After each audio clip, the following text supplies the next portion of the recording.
بس رمضان کی سب سے بڑی تیاری کیا ہے کہ اپنے دلوں کو صاف کر لو پہلے سے، کہ جس دل میں نفرت ہو، بغض ہو، کسی کے لیے غصہ ہو، کسی کے لیے کیا کیا جذبے ہوں، دل صاف کرنا۔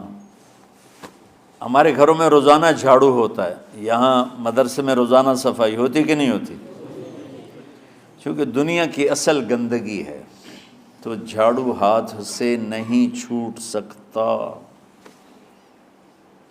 حرم شریف میں دیکھا کیسے چاروں طرف خدام پھر رہے ہوتے ہیں برش لے کر، تو دل پہ غبار ایسے آتا ہے جیسے صحن میں غبار آتا ہے، دل پہ گندگی ایسے آتی ہے جیسے صحن میں آتی ہے۔ تو ہم نے نظام بنایا ہوا ہے، لوگ وہ کر رہے ہیں، وہ روزانہ جھاڑو دیتے ہیں۔ تمہارا دل ایک آنگن ہے، ایک صحن ہے، اس میں بغض، نفرت، حسد، پتہ نہیں کیا کیا گندگیاں آئیں گی اور آتی رہیں گی۔ بچوں ایک کام کرو، جھاڑو پکڑ لو، صاف کرو۔ یا اللہ معاملہ تجھ سے کرنا ہے، لوگوں سے نہیں۔ کسی نے برا کہا، کسی نے غیبت کی، کسی نے گالی دی، کسی نے دھکا دیا، کسی نے حق مارا، کسی نے کچھ کیا، یا اللہ تیرے سپرد، میں نے اپنے دل کو سب سے صاف کیا، میں نے اپنے دل کو سب سے صاف کیا۔ یہ اتنی بڑی عبادت ہے کہ بڑے بڑے نفلوں والے، تہجد والے، حج عمرے روزے والے تمہیں نہیں پکڑ سکیں گے، کیونکہ اس کا کرنے والا دنیا میں کوئی نہیں۔ نفل پڑھنے والے تو بے شمار ہیں، عمرے کرنے والے بے شمار ہیں، علماء بے شمار ہیں، حاجی بے شمار ہیں، سخاوت کرنے والے بے شمار ہیں، لیکن اس ٹکڑے کو صاف کرنے والا لاکھوں میں ایک بھی نہیں ہے۔ مشکل کام ہے، آپ یہ سیکھ لیں، صاف کرو، صاف کرو، صاف کرو۔ یہ رمضان کی سب سے بڑی تیاری اور علم کو حاصل کرنے کی سب سے بڑی چابی ہے کہ اپنے دل کو کھلا کر لو۔ کوئی چیز خالی ہوگی تو کچھ آئے گا۔ جس دل میں بغض بھرا ہو، نفرت بھری ہو، حسد بھرا ہو، کینہ بھرا ہو، اس میں خاک آئے گا، اس میں تو علم کی ایک کرن بھی نہیں آئے گی۔ اس زبان سے چاہے جتنے مرضی موتی بکھیرے، دل اس کا اندھا ہوگا۔ لا تعمى الابصار ولكن تعمى القلوب التي في الصدور، یہ آنکھوں سے اندھے نہیں، دل سے اندھے ہیں۔ تو بچوں اپنے دل کو صاف کرنا سیکھو۔ وہ کتنی مشہور حدیث ہے، آپ نے کہا اس دروازے سے ایک جنتی آ رہا ہے، تو ایک انصاری صحابی داخل ہوئے، جوتا ہاتھ میں، داڑھی میں وضو کا پانی۔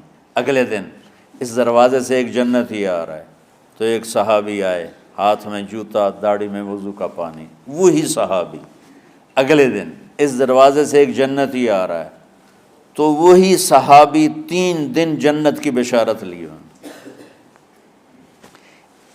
اس صحابہ کی جماعت میں ایک شخص ہیں جن کا نام ہے عبداللہ بن عمرو بن عاص۔ ان سے بڑا عبادت گزار صحابہ میں کوئی نہیں تھا، نہ سابقین میں نہ متاخرین میں، نہ پہلوں میں نہ بعد والوں میں۔ ان کی عبادت کیا تھی؟ ساری رات جاگنا، سارے دن کا روزہ، اور ایک ختم قرآن صبح سے شام تک۔ اتنی اللہ نے طاقت دی تھی۔ پھر وہ غلو والی بات آ گئی،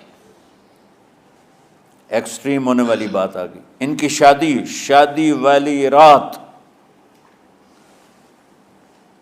حجلہ عروسی میں داخل ہو رہے ہیں، دلہن کے کمرے میں داخل ہو رہے ہیں، اور مصلی بچھا کے اللہ اکبر، اور دیر نفل تے نفل، دیر نفل تے نفل۔ تو ان کی بیگم نے دیکھا تو وہ بھی خیر کا زمانہ تھا، انہوں نے بھی وضو کیا اور پیچھے مصلی بچھا کے وہ بھی فجر تک نفل پڑھتے رہے۔ صبح ہوئی تو حضرت عمر بن عاص رضی اللہ عنہ نے پوچھا، بیٹی رات کیسی گزری؟ کہا جی ماشاءاللہ آپ کے بیٹے تو بڑے عبادت گزار ہیں، ساری رات نفلوں میں ہی گزری۔ تو وہ ان کو شکایت کر دی۔ حضرت عمر بن عاص کو اتنا غصہ چڑھا، وہ بیٹے کو تو کچھ نہیں کہا، کتنی حکمت کی بات ہے، سیدھے گئے اللہ کے نبی کے پاس، یا رسول اللہ یہ عبداللہ دیکھیں کیسا نادان ہے، اس کی شادی کی ساری رات نفل پڑھتا رہا۔ تو آپ کہتے ہیں ماشاء اللہ کتنی بڑی بات ہے، نفلوں میں گزر گئی، رات بھی نفلوں میں گزر گئی۔ تو آپ نے حضرت عبداللہ بن عمر کو بلا کے ڈانٹا کہ تو نے مہینے میں 3 دن روزے رکھنے ہیں، بس اس سے زیادہ نہیں رکھنے، اور ہفتے میں 1 قرآن ختم کرنا ہے۔ کہا یا رسول اللہ میرے اندر طاقت زیادہ ہے۔ پھر اچھا 15 دن روزے رکھنے، کہ نہیں میرے اندر طاقت زیادہ ہے۔ آپ اس کو تھوڑا تھوڑا کر کے گھٹاتے رہے، اور وہ ہر دفعہ نہیں یا رسول اللہ میرے اندر طاقت زیادہ ہے۔ تو آخر میں آپ نے کہا اچھا چلو صوم داؤدی پہ آ جاؤ، 1 دن روزہ رکھو، 1 دن افطار کرو، اور 3 دن سے پہلے قرآن ختم نہیں کرنا۔ تو آپ نے اس کو پیچھے کیا۔ یہ بیٹھے تھے اس محفل میں، ان کے دل میں آیا کیا یہ بزرگ مجھ سے زیادہ عبادت کرتا؟ رات میں ساری جاگتا ہوں، دن روزہ رکھتا ہوں، 1 ختم کرتا ہوں، تو جنت کی بشارت تو مجھے ملنی چاہیے تھی، ان کو کیسے مل رہی؟ یہ کسی کتاب میں نہیں لکھا کہ یہ ان کا جذبہ تھا، لیکن جو کہ میں ان کی سیرت کو جانتا ہوں تو مجھے خیال آتا ہے کہ ان کی نفسیات میں یہ بات آئی ہوگی، چونکہ صرف انہی کو خیال آیا کہ میں جا کے دیکھتا ہوں کہ یہ بزرگ کیا کرتے ہیں۔ تو ان کے پاس پہنچ گئے، چاچا ذرا، وہ ادھیڑ عمر تھے، چاچا وہ میرے ابا تھوڑے ناراض ہیں، تو کچھ دن آپ کے پاس گزارنا کا، بیٹا بسم اللہ آ جاؤ۔ اب رات ہوتے ہی عشاء کی نماز پڑھ کے انہوں نے جلدی سے چادر اوپر لی اور یوں سراغ کر کے ان چاچے کو دیکھنے لگے ایسے کر کہ اب یہ کیا ساری رات سجدہ کرے گا، اور ساری رات روتے روتے روتے روتے مصلی گیلا ہو جائے گا، یا ساری رات رکوع کرے گا، ساری رات قیام کرے گا، ساری رات قرآن پڑھے گا، اس تصور سے یوں دیکھ رہے۔ اور وہ بزرگ صحابی تشریف لائے، سرانے پہ سر رکھا، اللہم بسمک اموت و احیا، ہو گئے۔ اب یہ دیکھ رہے ہیں ابھی اٹھیں گے، ابھی اٹھیں گے، ابھی اٹھیں گے، اٹھے نا، فجر کی اذان پہ اٹھے۔ اب یہ تو حیران پریشان ہو گئے کہ یہ کیا ہو؟ اس زمانے میں تو منافق تہجد نہیں چھوڑتے تھے ڈر کے مارے کہ پتہ نہ چل جائے ہمارے کفر کا، تو یہ چاچا جنت بھی لے گیا تو ستا بھی پیا کہ چلو کل دیکھوں گا۔ اگلی رات پھر چادر سر پہ کر کے اور یوں سوراخ کر کے لیٹے ہوئے اور دیکھ رہے۔ چاچا پھر تشریف لائے اور سرانے پہ سر رکھا، اللہم بسمک اموت و احیا، ہو گئے۔ فجر کی اذان پہ اٹھے، یہ اور پریشان ہو گئے کہ میرا نبی کا فرمان تو سچا ہے، اس میں تو شک بھی کفر ہے، لیکن عمل کیا ہے جس پر اس کو جنت کی بشارت ملی؟ 2 رکعت نفل بھی نہیں۔ اور آج کے دور میں تم میں سے ماشاءاللہ اکثر بچے تہجد پڑھتے ہیں کہ 1 رات اور دیکھوں گا، تیسری رات اللہم بسمک اموت و احیا، ہو گئی ساری رات۔ تو تیسری رات پھٹ پڑے عبداللہ بن عمر، کہنے لگے چاچا میری ابا سے کوئی لڑائی نہیں تھی، 3 دن میں تیرے بارے میں سنتا رہا، جنتی جنتی جنتی۔ میں دیکھنے آیا تھا کہ آپ کیا کرتے ہیں، آپ تو کچھ بھی نہیں کرتے ہو، ساری رات سوتے رہتے ہو، اب کیا کرتے ہو؟ انہوں نے کہا بیٹا یہی ہے جو تم نے دیکھا ہے۔ اب ان کو سمجھ میں نہیں آ رہا کہ یہ جوڑ کیسے بٹھاؤں، ادھر جنت کی بشارت، ادھر ساری رات خراٹے، اب یہ اس میں جوڑ کیسے بٹھاؤں، کیونکہ نبی کی بات تو غلط ہو نہیں سکتی۔ تو اب وہ نا ایسے نا بڑے بے دل سے ہو کر واپس مڑے، پتہ نہیں کی چکر ہوئے گی کوئی گل۔ جب وہ دروازے تک پہنچے تو کہنے لگے بیٹا ادھر آنا، واپس آ گئے۔ کہا میں تمہیں اصل راز کی بات بتاتا ہوں۔ کہا کیا ہے کیا ہے؟ تو یہاں ہاتھ رکھا، کہا یہ جو دل ہے نا اس میں کسی انسان کی نفرت نہیں۔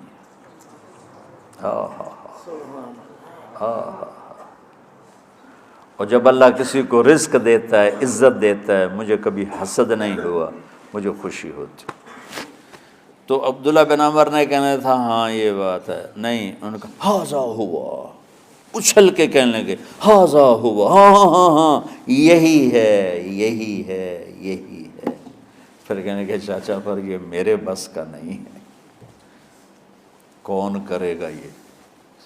اتنے بڑے آدمی ہو کر کہہ رہے ہیں کہ یہ میرے بس کا نہیں۔ تو بچوں، دنیا میں جنتی بننا ہے اور علم اللہ سے لینا ہے تو اسے صاف کر دو، سب کی نفرت سے۔ اس نے مجھے یہ کیوں کہا، اس نے مجھے یوں کیوں دیکھا، اس نے میرے بارے میں یوں کیوں کہا، اس نے میرے بارے میں یہ کیوں لکھا۔ جس کی تعریف ہوتی میری کتنی برائی ہوتی، صرف تعریف تو نہیں ہوتی، بھرا پڑا سوشل میڈیا مجھے گالیاں دیں۔ اللہ کے فضل سے میرے دل میں ایک ذرے کے برابر کبھی کوئی منفی جذبہ نہیں آیا، آئے تو میں دھو کے صاف کر دیتا ہوں۔ یا اللہ میں نے اپنے دل کو صاف کیا، میرا معاملہ تیرے ساتھ ہے، کسی کے ساتھ نہیں۔ یہی آپ رمضان کی سب سے بڑی تیاری، علم کے حاصل کرنے کا سب سے بڑا ہتھیار آپ کو یہ نہیں ہے کہ تمہیں کتابیں یاد ہو جائیں، تمہیں اشعار یاد ہو جائیں۔ تو ساری امت سے کہتا ہوں رمضان کا استقبال کرو دلوں کو صاف کر کے، نفرتوں کو مٹا کے، مذہبی نفرت، دنیاوی نفرت، رشتوں کی نفرت، بول چال کی نفرت، سیاست کی نفرت، لین دین کی نفرت، ان سب سے اپنے دل کو صاف کرو تاکہ رمضان میں اللہ نے علم اتارا، اللہ تعالیٰ آپ کو علم عطا فرمائے، اور باقی لوگ جو عام دنیا میں زندگی گزار رہے ہیں ان کے دلوں میں اللہ رمضان کا نور اتارے اور ہدایت کا نور اتارے۔ یہ سب سے بڑی تیاری ہے اس کی۔ اور کسی سے گلہ ہے، غصہ ہے، ناراضگی ہے، کسی سے بولتے نہیں ہو، ابھی سے شعبان آ چکا ہے، آپ شعبان سے رمضان کی تیاری شروع فرما دیتے تھے۔